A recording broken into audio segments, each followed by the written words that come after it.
Welcome back, everybody. Today we're making one of my favorite quick breads. This is traditional Irish soda bread. Very few ingredients. We're going in with 420 grams or 3.5 cups of all-purpose flour or bread flour. Whatever works, whatever you have in your fridge should be fine. Traditionally, it's used with more of a all-purpose flour because it has less protein.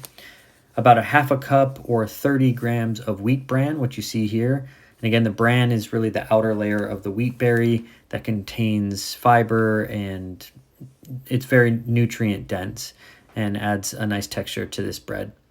We're going to do 1 teaspoon of baking soda, or about 5 grams, and then about 1.5 teaspoons of sea salt, or 9 grams. We're going to whisk all of the dry ingredients together, and we're preheating our oven at this point to 470 degrees Fahrenheit. Once we get this mixed up and incorporated, we are going to add our buttermilk.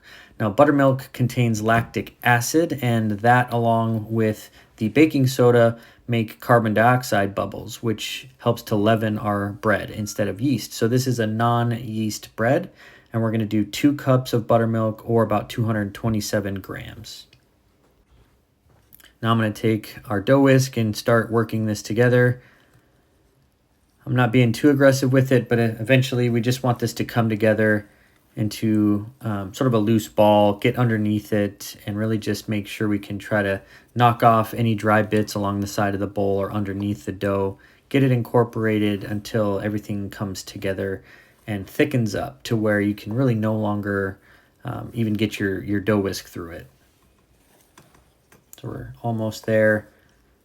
Just a couple more turns, and then we're gonna put out some flour onto a flat surface, get our dough out of our bowl, sprinkle some flour on top and onto our hands, and then we're just going to very lightly knead this about 8 times.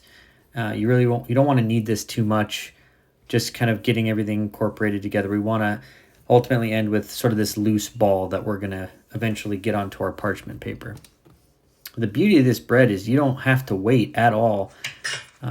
With traditional yeast breads or even sourdough, there's a lot of fermentation, bulk fermentation, overnight proofing. There's a lot of wait time. And this is such a quick bread. You can put your ingredients together and pretty much put it in your oven right when you've gotten everything together. And it's a perfect staple for a weekly bread, and even more so for St. Patrick's Day that's coming up. So a great bread to incorporate with your corned beef and cabbage. So I've seen here, I've put it onto a piece of parchment with some butter, and I'm just flattening it out now inside the Dutch oven. We're trying to get it to about 1 inch thick. Some people like it a little thicker than that. Some people like a little flatter. Today I'm going probably a little flatter than I normally would. And then we're just going to take a serrated knife and do a cross section. Nothing too fancy. You can go over that score once or twice if you feel you need to. Now we're going to go into our oven and bake for 15 minutes. Drop the heat down to 425 Fahrenheit with the lid on.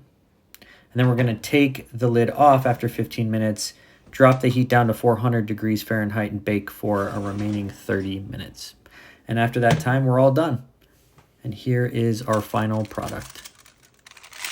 This bread is so delicious. It has such a unique flavor profile. It's so addicting and soft. The crumb is so soft. The crust is absolutely delicious. The bottom is infused with this, the butter that we put onto the parchment paper. It's just it's an underrated bread, in my opinion. So we're going to slice this up. You only have to wait 30 minutes before slicing. Unlike sourdough bread, you usually have to wait a couple hours. So this is another just benefit of this bread, is you don't have to wait very long. It's still warm when you cut into it. And that's just one of the joys of these quick breads. And that's one of the reasons I believe everybody should be considering making this. You can see the little speckles of the wheat bran in the crumb. You don't have a very large set of holes from a traditional sourdough bread. The crumb is a little more dense. The bottom is cooked perfectly.